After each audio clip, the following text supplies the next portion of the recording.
저는 성경을 보면서 이해되지 않는 그런 일들이 참 많이 있었습니다. 그럴 때마다 질문을 메모해 놓고 왜 이렇게 되었을까를 고민하다 보면 나중에서 하나님이 깨닫게 해주실 때가 있습니다.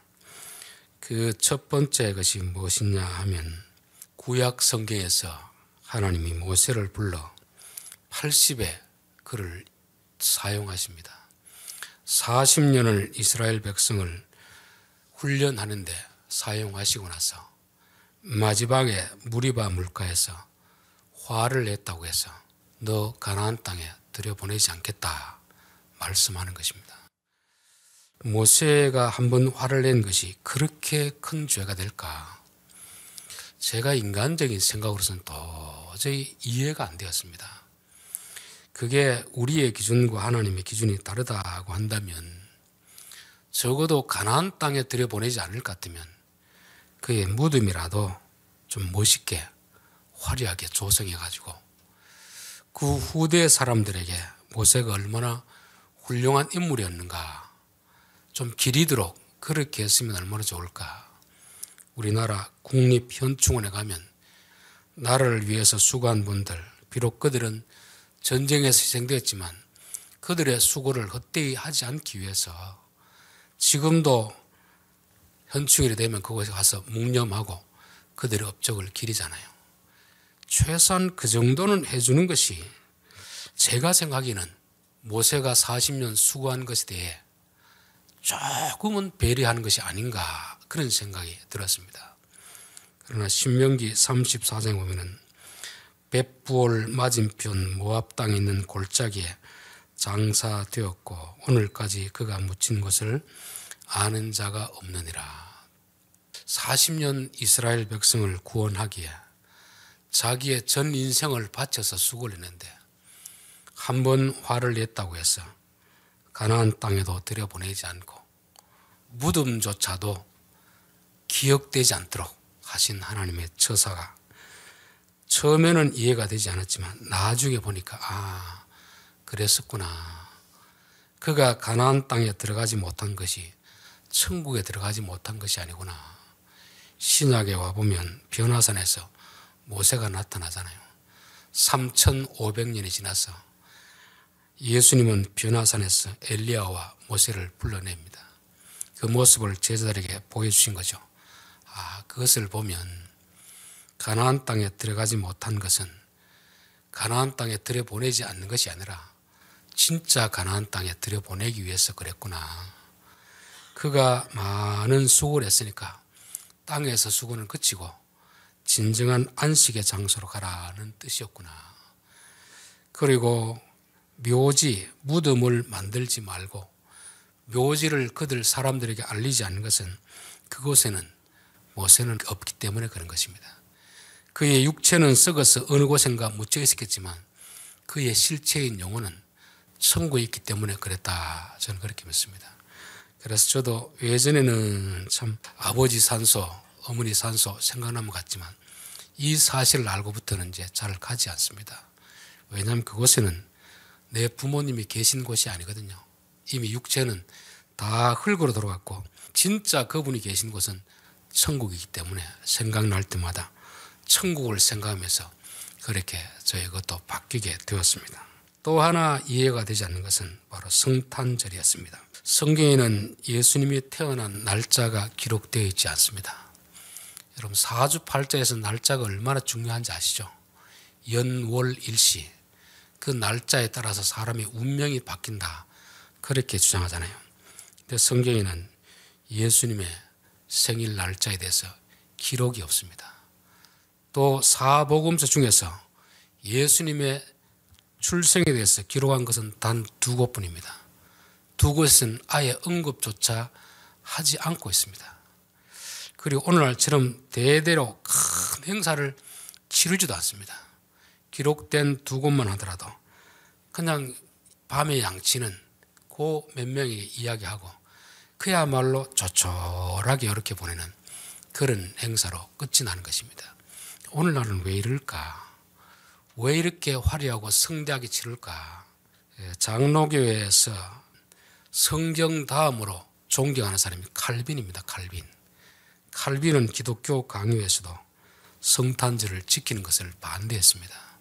왜냐하면 성경에 분명히 지키라고 하지 않는 사람이 만든 종교적 관습, 전통은 배격했기 때문에 그런 것입니다. 그래서 그가 프랑스 그 교회에서 목회할 때도 지키지 못하도록 했는데, 워낙 이게 오래된 전통으로 지켜오다 보니까 그러면 지키기는 지키되 최소한 지키고, 그 의식에 사로잡히지 말고 화려하게 행사하지 말고 왜 이런 일이 있어야 되는지 그 의미를 새기라. 예수님의 성육식 사건, 그 의미를 되새기는 게 중요하지. 오늘날처럼 유명 백화점에 가면 얼마나 많은 돈을 들여가지고 화려하게 성탄 추리를 해놓고 그 사람들이 예수님을 알고 그렇게 하겠습니까? 성탄절을 이용해서 돈벌이 하려고 그러겠습니까? 돈벌이 하려고 하는 거죠. 그게 세상 문화인데, 오늘날 개신교 안에서도 가톨릭 교회들이 만드는 그런 것을 자꾸 따라가는 것입니다. 우리가 지금까지 지켜왔기 때문에 당장 안 지킬 수는 없지만 지키더라도 적어도 칼빈이 말한 것처럼 예식은 최소한 조촐하게 진행하되 왜 이렇게 하셨는가, 그 의미를 되새기는 것이 중요하리라 믿습니다. 그래서 오늘 우리가 지키는 25일은 예수님의 생일이 아닙니다. 예수님의 생일은 그 당시 사람만 알겠지만 우리에게는 기억되지 않는 그런 날입니다. 단지 이 날을 우리가 모르기 때문에 그래도 그냥 가기는 조금 그렇다고 해서 이 날을 지정해서 그냥 그렇게 지키는 걸 뿐입니다. 그래서 이 날을 너무 우상처럼 떠받들어서는 안 된다. 왜 예수님의 생일을 이렇게 사람들에게 모르게 했을까? 예수님은 우리와는 다른 분 아닙니까? 사람에게는 태어나는 날이 중요합니다. 왜냐하면 그전에는 없었다가 태어난 날 비로소 존재하기 때문에 생일이 중요한 것입니다. 예수님은 이 땅에 태어나기 전부터 계셨던 분이에요. 영원부터 계시고 영원까지 계신 분에게 이 땅에 잠시 왔다 가는 그 날이 뭘 그렇게 중요하게 했냐. 이분의 그 왔던 그 시점, 그건 그렇게 중요하지 않다는 것입니다. 왜 영원부터 계시던 그분이 우리에게 와야 되는가, 왜 오셔야만 되는가, 그 의미가 중요한 것입니다. 우리가 어릴 때는 보면 부모에 대한 생각을 하지 않는 것 같아요. 자기 입장, 자기에게 부모가 내게 뭘 해주느냐, 내 입장에서만 생각하는 것입니다. 성탄절이 되면 예수님 생각도 안 합니다. 그냥 성탄절에 내게 선물을 뭘 해주는가, 거기에만 관심 있는 거죠. 가정이 아무리 어려워도 부모의 입장은 생각하지 않고 단지 내가 무엇을 받을까, 거기에만 관심을 가지기 때문에 기뻐하는 것입니다. 그러다가 철이 들면 이제는 내 입장보다도 부모의 입장은 어떤가, 상대방 입장을 생각하게 되는 것이죠. 저는 성탄절도 마찬가지라는 생각입니다. 우리의 입장만 생각하면 기쁘죠. 왜냐하면 그분이 오셔서 우리의 구원이 이루어지니까 우리의 입장만 생각하면 기쁘고 감사하고 춤추며 그렇게 해야 될 그런 날임에 분명합니다. 하나님의 입장에서 한번 생각을 해보면, 예수님의 입장에 생각해 본다면 우리가 마냥 기뻐 춤추고 뛰놀게 될까? 여러분, 우리 옛날 이야기에 심청이가 자기 아버지 눈을 뜨기 위해서 인당수로 가잖아요. 그게 자기 목숨을 던지잖아요. 그러면 그 배를 타고 가는 심청이를 보고 축하를 하고 기뻐해 줘야 되겠습니까? 슬퍼해야 되겠습니까? 슬퍼해야 되겠죠. 아버지가 눈을 뜬다는 의미에서는 기쁘지만, 그러나 그 눈을 뜨기 위해서 자신의 목숨을 던져야 되는 그 딸을 생각하면 참 마음이 아프지 않습니까? 그래서 어쩌면 이 성탄절이라는 것은 기쁘지만 슬픈 날입니다. 우리의 입장으로 보면 기쁜 날입니다. 하나님 아버지의 입장에서 보면, 아들 예수의 입장에 보면 썩 기쁜 날이 아닙니다. 그렇기 때문에 이젠 우리가 성탄절을 단지 우리의 입장에서만 생각하는 것이 아니고 보내신 아버지의 입장도 한번 생각해보고 이 땅에 와야 될 아들의 입장도 한번은 생각해 봐야 될 때가 아닌가. 이게 기독교인이 되어서 조금 믿음이 자랐을 때 주일학교 때처럼 마냥 즐거움하기보다는 이제는 상대방 입장도 좀 생각해 봐야 되지 않겠는가를 고민하게 되었습니다. 예수님이 땅에 오기 위해서 마리아가 필요했습니다. 그래서 마태복음 보면 마리아를 찾아왔습니다. 1장 18절 예수 그리스도의 나심은 이러하니라. 그의 어머니 마리아가 요셉과 약혼하고 동거하기 전에 성령으로 잉태된 것이 나타났더니 마리아는 요셉이라는 청년과 정혼을 했습니다. 정혼. 유대인의 결혼과 우리가 조금 다른 것이 우리는 결혼하면서 예식하고 신혼여행 갔다가 바로 부부생활하는데 이스라엘 나라는 법적으로 결혼하고 그 다음 1년간 준비 기간이 필요합니다. 신랑의 가문의 어떤 법도 신부로서의 어떻게 해야 될지 이 과정이 필요한 것입니다. 그러나 이미 결혼하는 그 순간 같이 살지 않지만 법적인 부부가 되는 것입니다. 1년을 잘 준비해서 1년이 지나면 이제 신랑하고 결혼식을 하고 같이 살게 되는 것입니다. 그렇게 결혼을 하고 그 날을 기다리고 있는 마리아에게 누가복음 1장 28절에 보면은 그에게 들어가 이르되 은혜를 받은 자여 평안할지어다 주께서 너와 함께 하시도다. 보라 내가 잉태하여 아들을 낳으리니 그 이름을 예수로 하라. 마리아가 천사에게 말하되 나는 남자를 알지 못하니 어찌 이 일이 있으리까. 여자가 임신한다는 것은 남자 여자가 관계를 맺어야 임신하지. 신랑하고 아주 하룻밤도 자지 않았는데 임신을 했다는 말에 이 여자는 깜짝 놀랍니다. 천사는 성령으로 잉태되었다고 말하겠지만 그 말을 믿을 사람이 누가 있겠습니까? 지구 역사상 단 한 명만 그런 일이 있었고 한 번도 그런 일이 없었는데 여자가 임신했다고 할 때 그 말을 믿을 사람이 있겠나. 그가 결혼을 했지만 아직까지 결혼식도 올리지 않았고 부부관계도 가지지 않았는데 임신했다고 하면 이 여자는 누군가 외도를 했다고 오해를 받게 되는 것이고 그러면 결국 자기는 그 당시 나라의 법으로 하면 돌에 맞아 죽게 되는 것입니다. 그런데 이 마리아는 주의 뜻이 이루어지기를 원합니다. 여러분 예수님이 오기 위해서 마리아의 이런 희생이 필요한 것입니다. 예수님이 와서 우리를 구원해 주시는 건 누구나 다 오케이입니다. 반대할 사람 아무도 없습니다. 그러나 예수님이 오기 위해서 누군가는 이런 희생을 지불해야 되는데 너가 지불할 수 있겠나? 마리아가 지불할 수 있겠나? 마리아가 지불하는 것은 돈 몇백만 원이 아닙니다.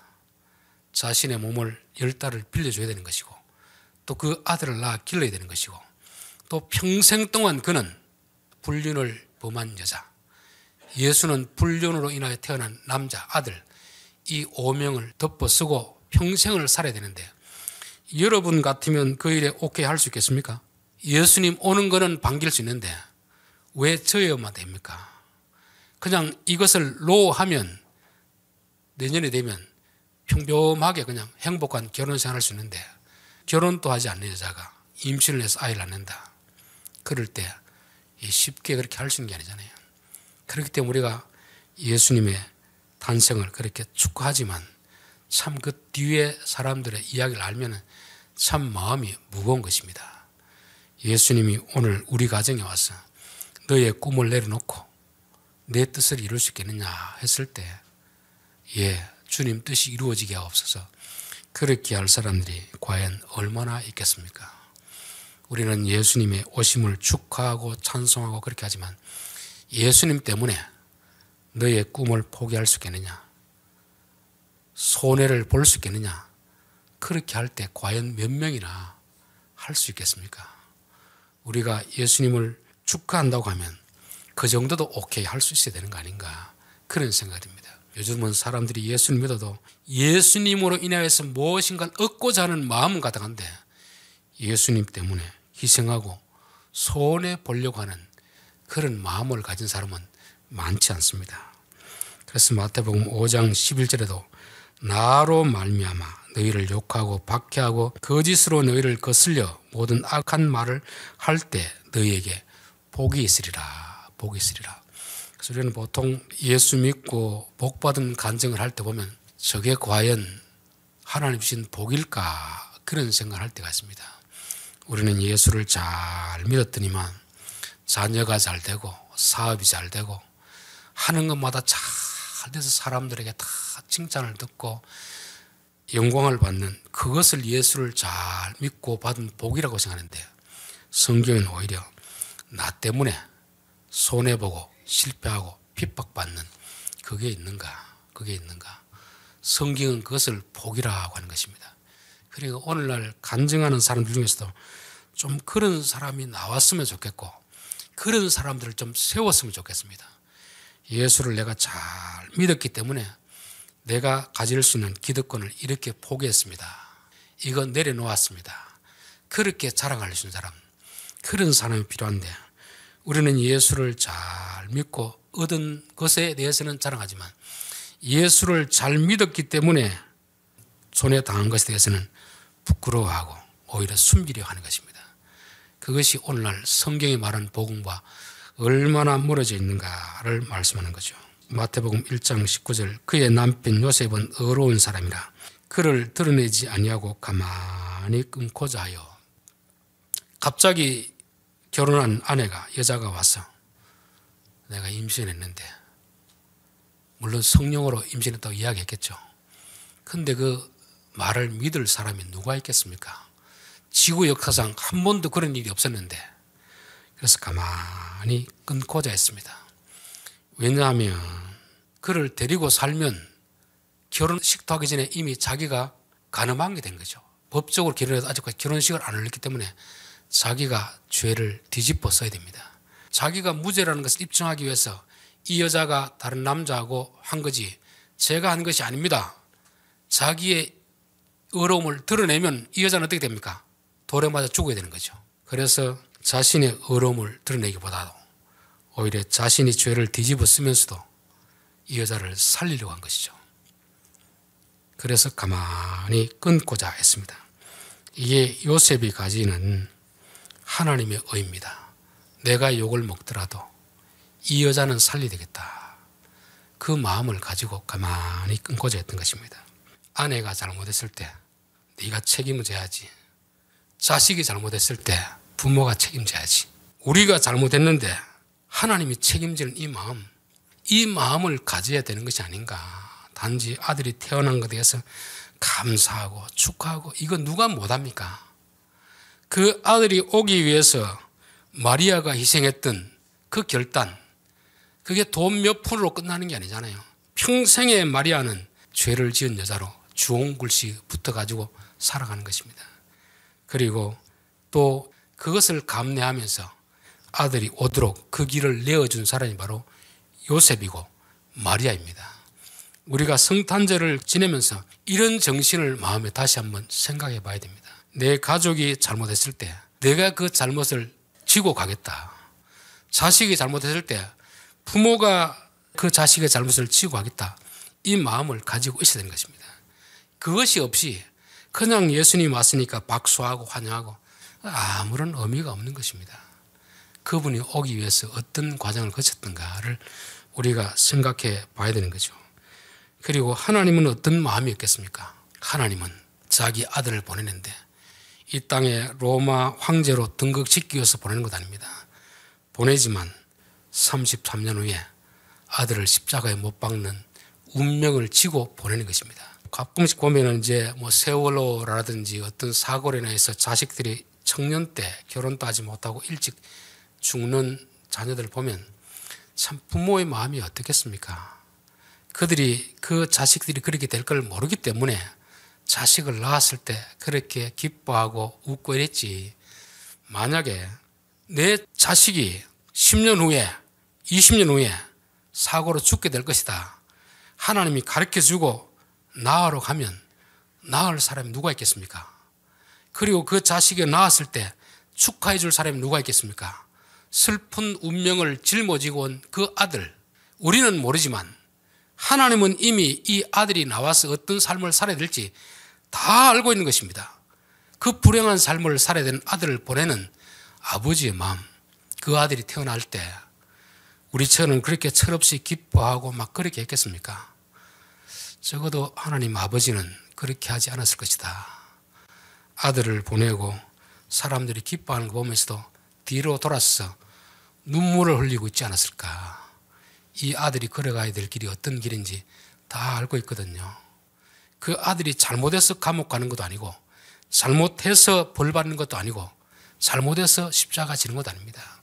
단지 우리들을 위해서 이 아이가 죽어야 되는 운명을 띠고 이 땅에 태어났는데, 그렇게 아무것도 모르고 박수치고 환영하고 기뻐하는 그 백성들을 보면 아버지의 마음은 어떨까. 여러분도 이 성탄절을 보내면서 그 하나님의 마음을 한 번쯤 새겨볼 수 있는 그런 시간이 될 수 있기를 바랍니다. 이것을 보여주기 위해서 창세기 22장이 있는 게 아닙니까? 가장 사랑하는 아들 이삭, 그 이삭을 제물로 바치라 할 때 아브라함은 예, 바치겠습니다. 그리고 아들을 데리고 모리아 산으로 갑니다. 산 밑에까지는 종들과 가지만 산 아래 종들을 남겨두고 둘이서 올라가는 거죠. 아들은 나무찜을 지고 아버지는 아들과 올라가고 있습니다. 올라가면서 아들이 물어봅니다. 아버지, 나무는 있는데 제물은 어디 있습니까? 그럴 때 아버지가 뭐라고 합니까? 제물은 하나님이 준비하시리라. 그게 거짓말인 거 뻔한 거 아닙니까? 아들을 제물로 바치라고 해서 아들을 데려가는데 아들의 질문 앞에 너무 당황스러운 것입니다. 얼떨결에 거짓말이 나온 거죠. 그러면서도 그 마음은 어떻겠습니까? 사실은 너가 제물이 돼야 된다. 제물이 돼야 된다. 올라가서 아무리 돌아봐도 제물이 없습니다. 아버지 제물 어디 있습니까? 그럴 때 아버지가 뭐라고 했습니까? 너가 제물이 되어야 되겠다. 너가 제물이 되어야 되겠다. 그때 그런 말을 하는 아버지, 그 눈가에 눈물이 나지 않겠습니까? 그 아들을 죽여야 되는 그 아버지, 그게 바로 하나님 아버지의 마음인 것입니다. 그래서 성탄절은 마냥 기뻐하고 웃고 떠들고 할 그럴 날이 아니구나.